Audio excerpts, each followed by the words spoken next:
My name is Sean Brister. I'm a farmer here in Crawford County. We are primarily a soybean and cattle operation, although we have a corn, maize, and pumpkin patch, and so we do agritourism here as well. The last report I got is this flood will be real close to that 2015 flood. I think in Van Buren they're talking about at 334, which is kind of what we had back then. Here in Mulberry, it's going to keep our crop from being planted on into the summer. It depends on how long they're going to hold the water here in this pool. The rains have us really far behind anyway. I haven't even planted a soybean.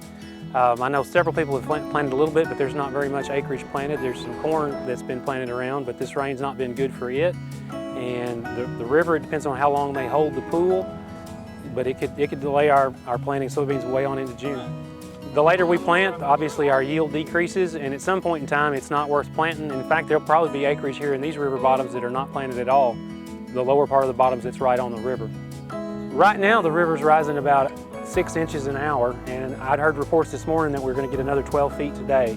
We'll see if that pans out. But right now it's coming up about 6 inches. Everybody's been coming down and checking the river, but it's coming up about 6 inches an hour.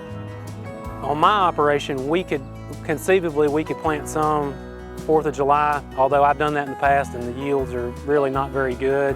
But I've planted them and watched the fireworks from the tractor before, but much past that, it's particularly with prices this year, it doesn't look like that may be worth going much past that.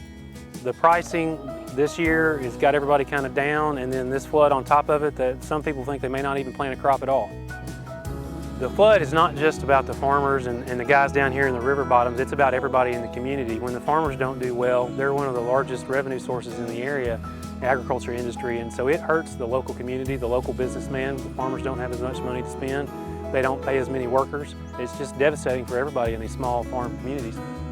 I think farmers are generally optimistic, and so I think that most of them will probably try again, and if their financial circumstances will allow it. I think just by its nature of the industry, you've got to be an optimist to be a farmer. You just kind of have to play it by ear when you have Mother Nature's challenges.